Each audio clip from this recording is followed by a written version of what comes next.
Selamat datang di Hikmah Kehidupan, tempat kisah-kisah menggugah hati terungkap. Di sebuah desa terpencil, seorang gadis bernama Anya terpaksa menerima perjodohan dengan seorang CEO demi menyelamatkan keluarganya dari kebangkrutan. Hidupnya berubah drastis ketika warisan tak terduga dari nenek misteriusnya muncul, membawanya ke pusaran intrik dan rahasia yang akan menguji batas kesetiaannya. Saksikan perjalanan Anya dalam menemukan kekuatan dirinya, melawan takdir, dan mengungkap kebenaran di balik wasiat ajaib itu. Jangan lupa like, komen, dan subscribe untuk mengikuti kisah Cinderella modern ini sampai akhir. Angin malam berdesir melewati gubuk reot Anya. Cahaya rembulan menyelinap melalui celah dinding, menari di wajah polos gadis desa itu. Anya, dengan rambut dikepang sederhana dan gaun katun lusuh, sedang menyulam di beranda. Kehidupan di desa ini memang keras, tapi hatinya selalu dipenuhi kedamaian. Ia mencintai aroma tanah basah setelah hujan, kicau burung di pagi hari, dan senyum hangat ibunya. Namun, kedamaian itu segera terusik. "Anya, cepat kemari!" Suara ayahnya memecah keheningan malam. Nada bicaranya syarat kekhawatiran. Anya bergegas masuk, jantungnya berdebar tak menentu. Di ruang tengah yang minim penerangan, ibunya duduk tertunduk, bahunya berguncang pelan. Ayahnya berdiri di dekatnya, wajahnya pucat pasi. "Ada apa, ayah?" "Ibu," tanya Anya cemas. Ayahnya menarik napas dalam. "Anya, ada sesuatu yang harus ayah katakan. Sesuatu yang berat." Ibunya mengangkat wajah, air mata membasahi pipinya. "Nak, kita terlilit hutang besar." Kalimat itu terucap lirih, namun bagai petir menyambar di siang bolong. Anya terperangah. "Hutang? Hutang apa? Bagaimana bisa?" "Ayah meminjam uang dari rentenir untuk biaya pengobatan kakekmu dulu. Ayah kira, dengan hasil panen tahun ini, kita bisa melunasinya. Tapi panen gagal. Dan bunga hutang itu terus bertambah," jelas ayahnya dengan suara bergetar. Anya terduduk lemas. Ia tahu betul betapa kejamnya rentenir di desa mereka. Mereka tak segan menyita harta benda, bahkan memaksa orang menjual tanah dan rumah mereka. Lalu, apa yang akan terjadi pada kita? Rentenir itu mengancam akan menyita rumah kita jika kita tidak bisa membayar hutang dalam waktu 1 bulan, jawab ayahnya, putus asa. Keheningan menyelimuti ruangan. Anya berusaha mencerna semua informasi yang baru saja ia dengar. Rumah ini adalah satu-satunya harta yang mereka miliki. Rumah ini adalah tempat ia dilahirkan, tempat ia tumbuh besar, tempat ia menyimpan semua kenangan indahnya. "Tidak, kita tidak boleh kehilangan rumah ini," seru Anya, bangkit berdiri dengan tekad membara. "Pasti ada jalan keluarnya. Kita akan mencari cara untuk mendapatkan uang." Namun, di lubuk hatinya, Anya tahu bahwa mencari uang sebanyak itu dalam waktu sesingkat itu adalah hal yang mustahil. Mereka hanyalah keluarga petani miskin. Apa yang bisa mereka lakukan? Malam itu, Anya tidak bisa tidur. Ia terus memikirkan cara menyelamatkan keluarganya. Ia membolak-balikkan tubuhnya di atas dipan sederhana, matanya menatap langit-langit yang penuh dengan tambalan. Tiba-tiba, sebuah ide muncul di benaknya. Ia ingat cerita tentang Nenek Ratih, seorang wanita tua yang tinggal di ujung desa. Orang-orang mengatakan bahwa Nenek Ratih adalah seorang penyihir, seorang peramal, seorang wanita yang memiliki kekuatan magis. Mereka juga mengatakan bahwa Nenek Ratih menyimpan banyak rahasia dan harta karun. Mungkinkah Nenek Ratih bisa membantu mereka? Mungkinkah Nenek Ratih tahu cara mendapatkan uang dengan cepat? Anya tahu bahwa ini adalah ide yang gila, tapi ia tidak punya pilihan lain. Ia harus mencoba. Keesokan harinya, Anya memutuskan untuk menemui Nenek Ratih. Ia berjalan kaki menyusuri jalan setapak yang berkelok-kelok, melewati sawah hijau yang membentang luas. Semakin dekat ia ke rumah Nenek Ratih, semakin kuat pula rasa takutnya. Ia mendengar desas-desus tentang Nenek Ratih yang menyeramkan dan suka menculik anak-anak. Tapi, ia harus memberanikan diri. Demi keluarganya. Akhirnya, ia tiba di depan gubuk Nenek Ratih. Gubuk itu tampak usang dan tidak terawat. Rumput liar tumbuh subur di sekitarnya. Pintu gubuk tertutup rapat. Anya menarik napas dalam dan mengetuk pintu dengan ragu. "Nenek Ratih, apakah ada orang di rumah?" Tidak ada jawaban. Anya mengetuk pintu sekali lagi, lebih keras. "Nenek Ratih, ini Anya. Saya ingin berbicara dengan Nenek." Terdengar suara gemerisik dari dalam gubuk. Kemudian, pintu terbuka perlahan. Seorang wanita tua dengan wajah keriput dan mata yang tajam muncul di hadapannya. Itulah Nenek Ratih. Ada apa, Nak? Tanya Nenek Ratih dengan suara serak. Anya menelan ludah. Nenek, saya ingin meminta bantuan Nenek. Nenek Ratih menatap Anya dengan tatapan menyelidik. Bantuan apa? Anya menceritakan semua masalah yang dihadapi keluarganya. Ia menceritakan tentang hutang mereka, ancaman rentenir, dan keputusasaan-nya. Nenek Ratih mendengarkan dengan seksama, tanpa memotong pembicaraan Anya. Ketika Anya selesai bercerita, Nenek Ratih terdiam sejenak. Aku tahu, kata Nenek Ratih akhirnya. Aku sudah tahu semuanya. Anya terkejut. Nenek tahu? Bagaimana bisa? Nenek Ratih tersenyum misterius. Aku tahu banyak hal, Nak. Lebih dari yang kau bayangkan. Kemudian, Nenek Ratih mengajak Anya masuk ke dalam gubuknya. Gubuk itu tampak gelap dan pengap. Aroma rempah-rempah dan ramuan herbal menusuk hidung. Di tengah ruangan, terdapat sebuah meja kayu yang penuh dengan buku-buku kuno, botol-botol kaca berisi cairan berwarna-warni, dan berbagai macam benda aneh lainnya. Nenek Ratih menyuruh Anya duduk di sebuah kursi reot. Ia kemudian mengambil sebuah kotak kayu kecil dari balik tumpukan buku. Di dalam kotak ini, terdapat sebuah wasiat, kata Nenek Ratih. Wasiat ini akan membantumu menyelesaikan masalahmu. Anya menatap kotak itu dengan rasa ingin tahu. Wasiat apa ini, Nenek? Wasiat ini adalah wasiat ajaib. Wasiat ini akan membawamu ke sebuah tempat di mana kau akan menemukan kebahagiaan dan kekayaan. Tapi, kau harus berjanji padaku satu hal. Janji apa, Nenek? Tanya Anya. Kau harus bersedia melakukan apapun yang diperintahkan oleh wasiat ini. Bahkan jika itu berarti kau harus menikah dengan seorang pria yang tidak kau cintai. Ucapan Nenek Ratih bagaikan petir yang menyambar telinga Anya. Menikah dengan pria yang tidak dicintai? Apakah itu harga yang harus ia bayar untuk menyelamatkan keluarganya? Dilema besar menghadang di depannya. Hati Anya bergejolak antara cinta dan tanggung jawab. Masa depannya kini berada di ujung tanduk. Kegelapan menyelimuti gubuk reot Anya. Malam itu, di bawah rembulan sabit yang sayu, ibunya, Ratna, menangis terisak-isak. Anya, Nak, maafkan ibu. Kita tak punya pilihan lain. Kalimat itu bagai belati menghujam jantung Anya. Pilihan? Apa yang mereka bicarakan? Ayahnya, seorang pria renta yang selalu membanting tulang, hanya bisa menunduk lesu. Terungkaplah kenyataan pahit, lilitan hutang pada rentenir kejam bernama Barjo sudah mencapai langit. Rumah, sawah, bahkan masa depan Anya terancam dirampas. Barjo memberikan satu jalan keluar, lirih Ratna, dengan suara bergetar. Dia ingin Anya menikah dengan seorang pria kaya raya. Seorang CEO. Anya tertegun. Menikah? Dengan orang asing? Demi melunasi hutang? Dunia terasa runtuh di sekelilingnya. Tidak. Ibu, ayah, aku tidak mau, serunya, air mata mulai membanjiri pipinya. Penolakan Anya hanyalah gema lemah di tengah badai masalah yang menerjang. Barjo, dengan seringai liciknya, sudah mengatur segalanya. Pria yang akan menjadi suaminya adalah Raditya, CEO muda dari perusahaan raksasa Argawana Group. Raditya, sosok dingin dan misterius yang namanya menghiasi halaman depan majalah bisnis. Sebuah perjodohan paksa yang terasa seperti mimpi buruk.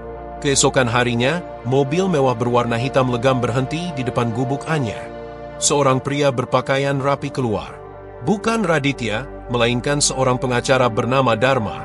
Nona Anya, sapa Dharma dengan sopan namun dingin. Saya diutus oleh Tuan Raditya Argawana. Beliau tidak bisa hadir secara pribadi. Beliau mengirimkan surat perjanjian pernikahan. Dharma menyerahkan sebuah amplop tebal kepada Anya. Jari-jari Anya gemetar saat membuka amplop itu. Di dalamnya, tersusun rapi lembaran-lembaran kertas berisi pasal-pasal pernikahan. Pasal yang mengatur segala aspek kehidupan Anya, termasuk hak dan kewajibannya sebagai istri Raditya. Anya membaca setiap kalimat dengan seksama. Perasaan marah, sedih, dan putus asa bercampur aduk menjadi satu. Ini bukan pernikahan, ini adalah transaksi. Di salah satu pasal, tertulis jelas bahwa keluarga Anya akan menerima sejumlah uang yang cukup untuk melunasi hutang mereka setelah pernikahan sah dilakukan. Aku tidak bisa melakukan ini, bisik Anya, suaranya tercekat. Ratna memeluk Anya erat. Nak, ibu tahu ini berat. Tapi ini satu-satunya cara untuk menyelamatkan kita semua. Ayahnya mendekat dan menggenggam tangan Anya. Kami akan selalu menyayangimu, nak. Semoga kamu bahagia. Kebahagiaan? Bagaimana bisa ada kebahagiaan dalam pernikahan tanpa cinta? Anya merasa terjebak dalam sangkar emas.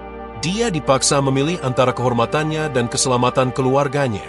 Pilihan yang pahit dan menyakitkan. Akhirnya, dengan berat hati, Anya menandatangani surat perjanjian pernikahan itu. Air matanya menetes membasahi kertas. Saat tinta pulpen menyentuh kertas, dia merasa dirinya mati. Matinya seorang Anya yang bebas dan bermimpi.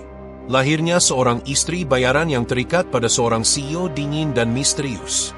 Malam itu, Anya memandang langit dengan tatapan kosong. Bintang-bintang bersinar redup, seolah ikut merasakan kesedihan yang mendalam di hatinya. Dia bertanya-tanya, apa yang menantinya di kota besar? Mampukah dia bertahan hidup di dunia yang penuh dengan intrik dan kemewahan palsu? Dan mungkinkah suatu hari nanti dia menemukan cinta sejati di tengah perjodohan yang dipaksakan ini? Debu berterbangan saat Anya membuka peti kayu tua di loteng. Aroma lapuk dan kenangan menyeruak, menusuk relungnya. Di dalamnya, tersusun rapi, adalah bundelan surat usang. Surat-surat wasiat, tertanggal puluhan tahun lalu, milik mendiang neneknya, Ratna. Nenek yang misterius, yang selalu diceritakan ibunya sebagai sosok yang kuat dan penuh rahasia. Anya ragu, namun rasa ingin tahu mengalahkannya. Lembar pertama yang ia baca membuatnya terkesiap. Itu bukan wasiat biasa, melainkan serangkaian petunjuk dan teka-teki. Jika kau membaca ini, cucuku, bunyi surat itu, berarti takdir sedang mengujimu. Ingatlah, kekuatan sejati ada di dalam dirimu, bukan pada harta atau kekuasaan. Surat berikutnya berisi instruksi aneh, tentang mencari bunga di balik air terjun, dan kunci di bawah pohon tua. Mungkinkah ini petunjuk harta karun? Atau sesuatu yang lebih berharga? Anya merasakan harapan membuncah di tengah keputusasaannya. Mungkin neneknya telah meninggalkan jalan keluar, bukan hanya untuknya, tapi untuk keluarganya. Ia harus memecahkan teka-teki ini, sebelum perjodohan paksa itu merenggut kebebasannya. Ia menggenggam erat surat-surat itu, tekadnya membara. Perjalanan baru saja dimulai. Warisan tak terduga dari neneknya memberikan Anya kekuatan dan harapan baru. Malam itu, di bawah rembulan yang bersinar pucat, Anya duduk bersimpuh di lantai gubuknya. Kotak tua dari neneknya, yang semula terasa dingin dan asing, kini memancarkan aura hangat. Surat-surat wasiat di dalamnya, yang ditulis dengan tinta pudar dan bahasa kuno, mengungkap sebuah rahasia yang mengguncang dunianya. Neneknya, ternyata, bukan hanya seorang wanita desa biasa. Ia adalah keturunan langsung dari keluarga bangsawan yang memiliki tanah luas dan kekayaan tersembunyi. Namun, karena cinta terlarang dengan seorang pria desa, ia memilih untuk meninggalkan kemewahan dan hidup sederhana.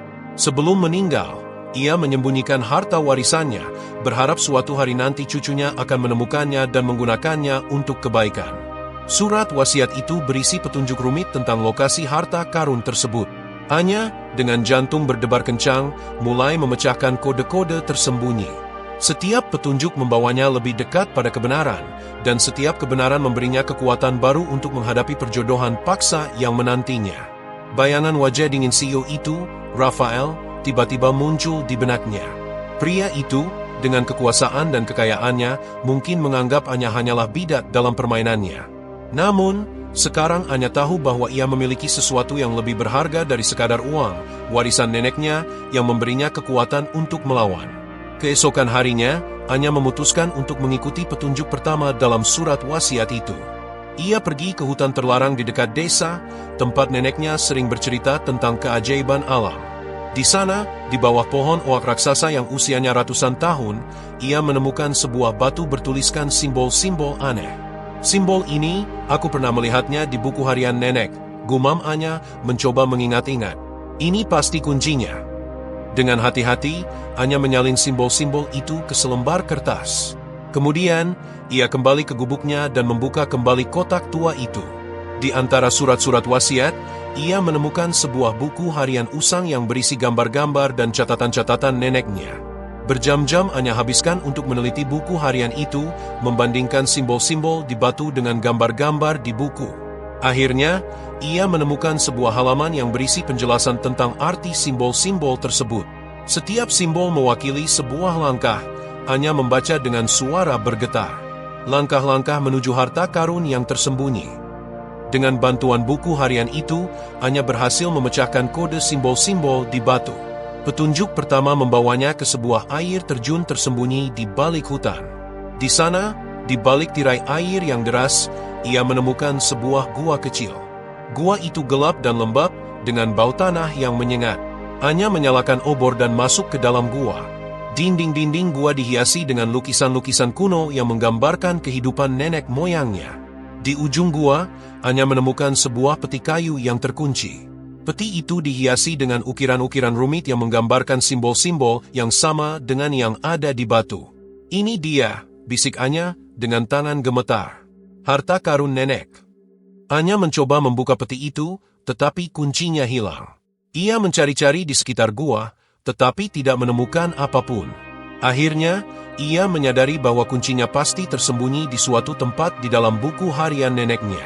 Kembali ke gubuknya, Anya membuka kembali buku harian itu dan menelitinya dengan lebih seksama. Ia membalik setiap halaman, membaca setiap catatan, dan memperhatikan setiap detail. Saat matahari mulai terbit, Anya akhirnya menemukan apa yang ia cari. Di balik sebuah gambar bunga mawar, ia menemukan sebuah amplop kecil yang berisi sebuah kunci kuno. Dengan napas tertahan, Anya kembali ke gua dan membuka peti itu. Di dalamnya, ia menemukan tumpukan koin emas, perhiasan berlian, dan surat-surat berharga yang membuktikan kepemilikan tanah luas. Anya terkejut dan terharu. Warisan neneknya bukan hanya sekadar harta benda, tetapi juga simbol kekuatan dan harapan baru. Dengan warisan ini, Anya tidak perlu lagi takut pada perjodohan paksa. Ia bisa menyelamatkan keluarganya dari hutang dan memulai hidup baru yang lebih baik. Namun, Anya tahu bahwa ia tidak akan menggunakan warisan itu untuk kesenangan pribadi. Ia akan menggunakannya untuk membantu orang lain, seperti yang selalu diajarkan oleh neneknya. Ia akan membangun kembali desanya, memberikan pekerjaan kepada orang-orang miskin, dan menyebarkan kebaikan ke seluruh dunia. Anya berdiri tegak, dengan mata berbinar-binar. Ia bukan lagi gadis desa yang sederhana dan lemah. Ia adalah pewaris warisan bangsawan, seorang wanita yang kuat dan berani, siap menghadapi tantangan apapun yang menghadangnya. Anya menggenggam surat-surat wasiat itu erat-erat, kertasnya terasa rapuh namun menyimpan kekuatan tersembunyi.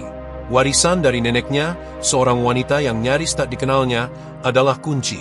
Kunci untuk kebebasannya, dan mungkin kunci untuk mengungkap kebusukan yang menggerogoti keluarga Hariawan, keluarga CEO yang hendak menjeratnya dalam pernikahan paksa. Anya memutuskan untuk memulai penyelidikan dari foto-foto usang yang ditemukan dalam kotak wasiat. Di sana, neneknya, Isabella, tampak anggun namun menyimpan sorot mata penuh misteri. Beberapa foto menunjukkan Isabella bersama seorang pria berwajah tegas, berpakaian rapi. Di belakang salah satu foto, tertulis samar, "Anton, cintaku yang hilang." Anton. Nama itu menusuk jantung Anya. Mungkinkah Anton ini memiliki hubungan dengan keluarga Hariawan? Anya teringat nama lengkap CEO itu, Adrian Hariawan. Mungkinkah Anton adalah kakek Adrian? Anya menyusup ke perpustakaan desa, tempat debu tebal melapisi rak-rak buku tua. Berbekal nama, Anton, dan sedikit informasi dari foto, Anya mulai mencari silsilah keluarga Hariawan. Berjam-jam berlalu, matanya perih dan pikirannya berkecamuk. Hampir putus asa, ia menemukan sebuah arsip keluarga yang menyebutkan nama Antonius Hariawan, seorang pengusaha sukses yang meninggal secara misterius puluhan tahun lalu. Meninggal secara misterius, gumam Anya. Kata-kata itu menggantung di udara, menebarkan aroma konspirasi. Apakah kematian Antonius ada hubungannya dengan hilangnya Isabella? Apakah keluarga Hariawan menyembunyikan rahasia kelam?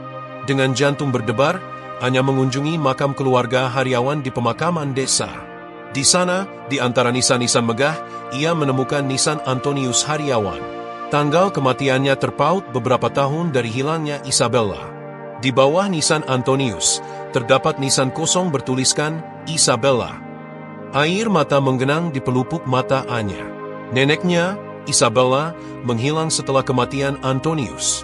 Mungkinkah ia melarikan diri karena takut? Atau mungkinkah ia dibungkam? Anya kembali ke rumah dengan pikiran berkecamuk. Ia harus berhati-hati.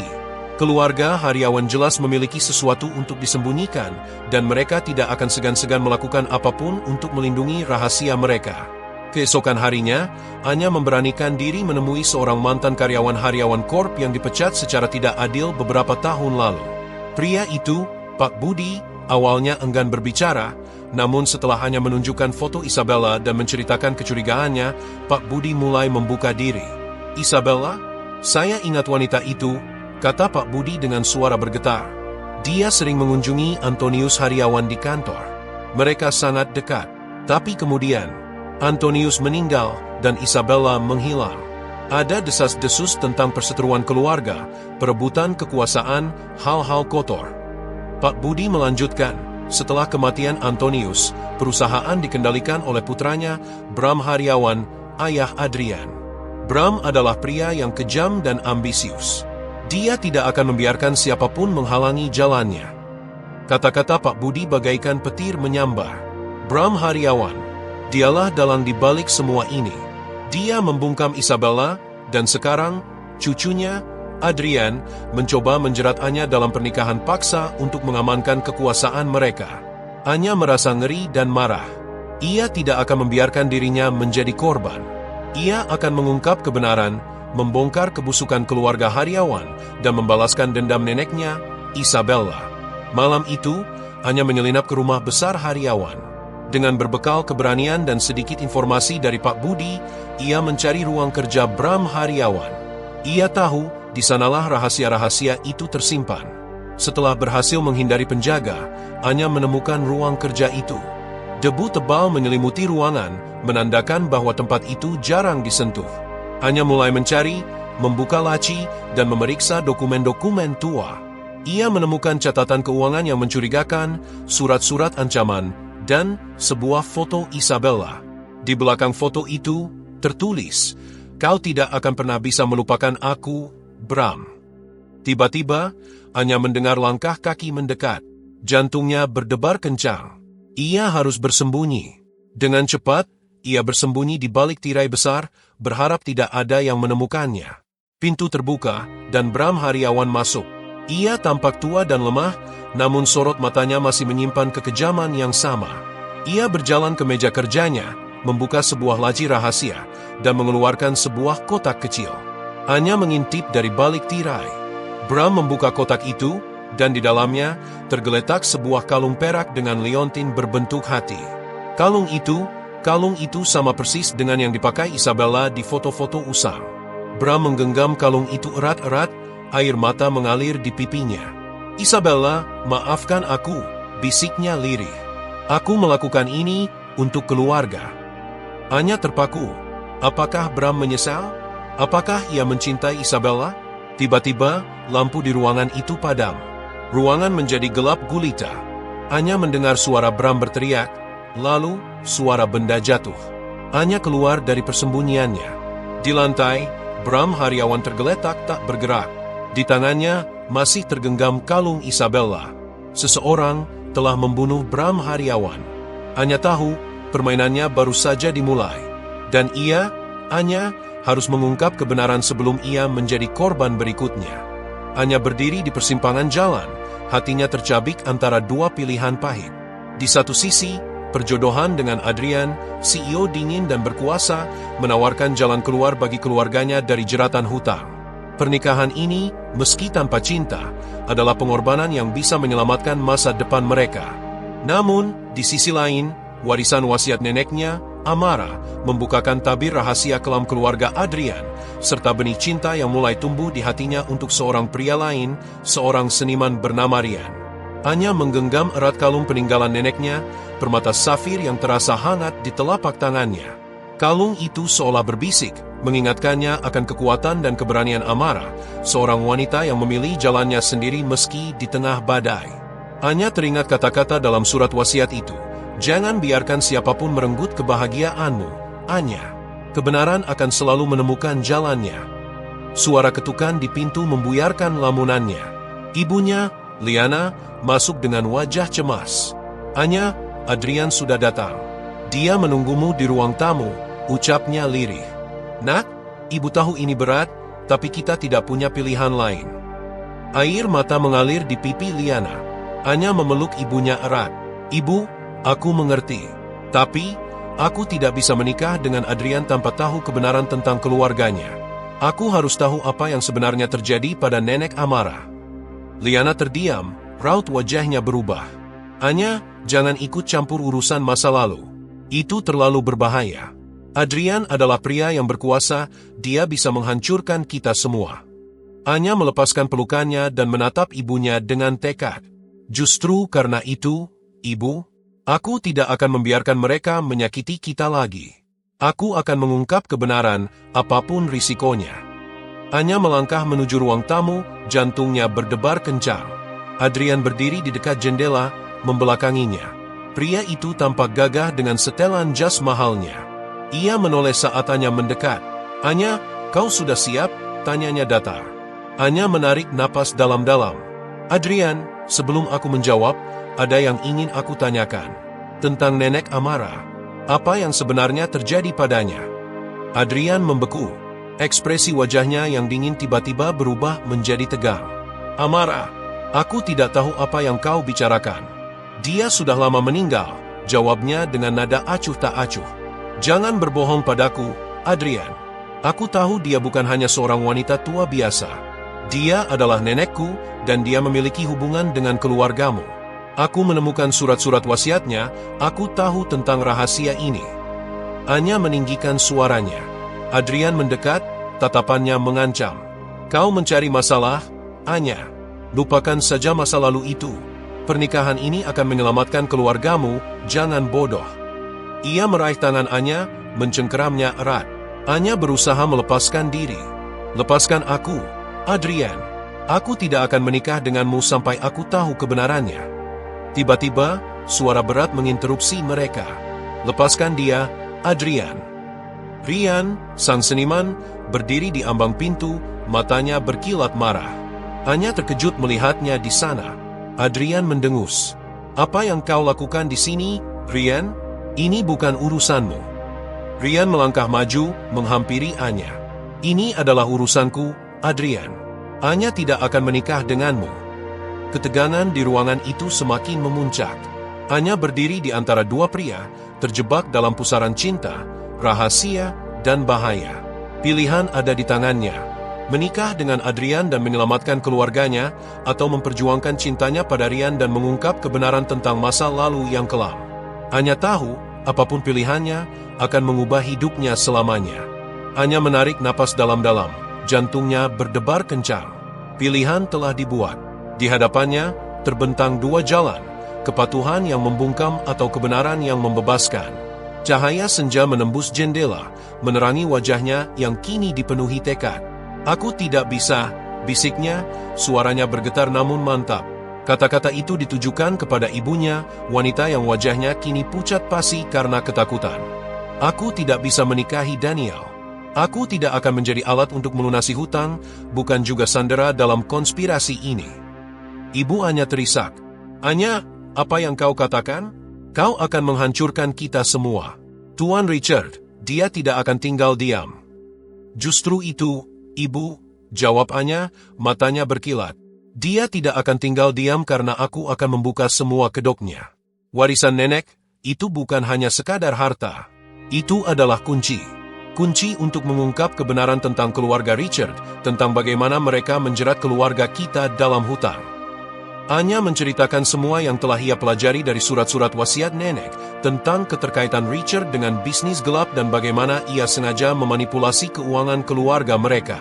Ibunya terperangah, tak percaya dengan apa yang didengarnya. Tapi, kenapa, Anya? Kenapa Richard melakukan ini? Nenek tahu rahasia Richard, jelas Anya. Rahasia yang sangat berharga, yang bisa menghancurkan reputasinya.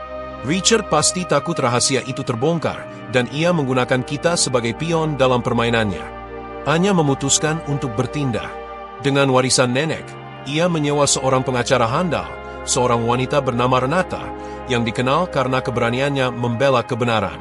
Renata mendengarkan dengan seksama cerita Anya, matanya berbinar dengan kecerdasan. Ini lebih dari sekadar kasus hutang piutang.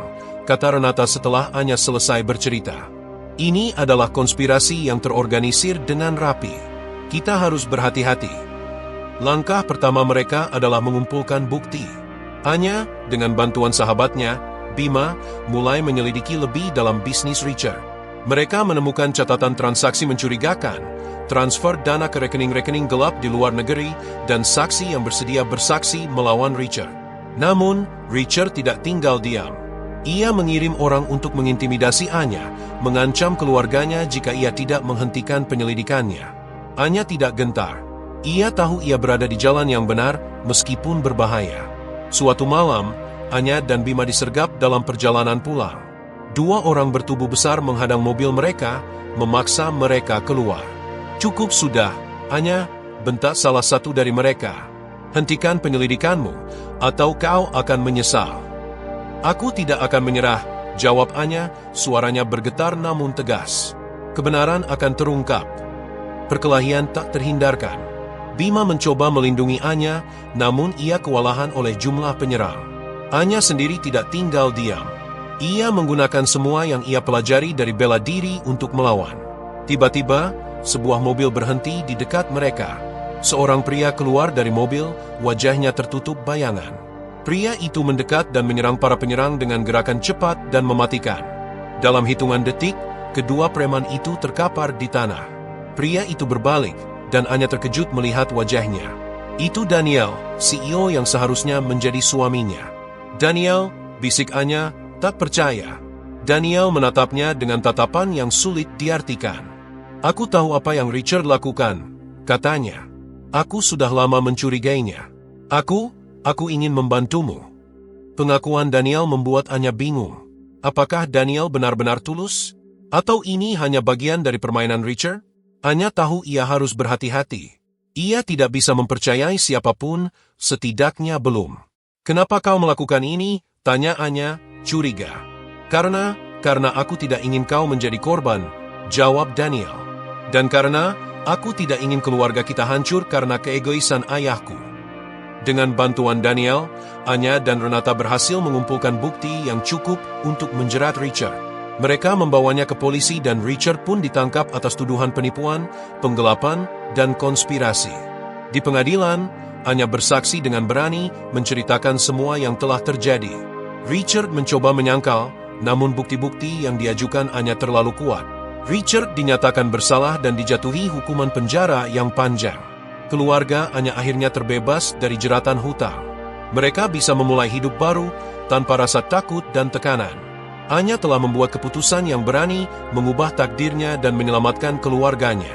Ia telah membuktikan bahwa kebenaran selalu akan menang, meskipun jalan yang ditempuh penuh dengan rintangan dan bahaya. Terima kasih sudah menyaksikan episode kali ini di Hikmah Kehidupan. Semoga kisah Anya menginspirasi kita semua untuk tidak pernah menyerah pada impian. Apa pendapatmu tentang perjodohan Anya? Berikan komentarmu di bawah dan jangan lupa bagikan video ini ke teman-temanmu. Sampai jumpa di episode berikutnya dan pastikan kamu sudah subscribe agar tidak ketinggalan kelanjutan kisah yang mendebarkan ini.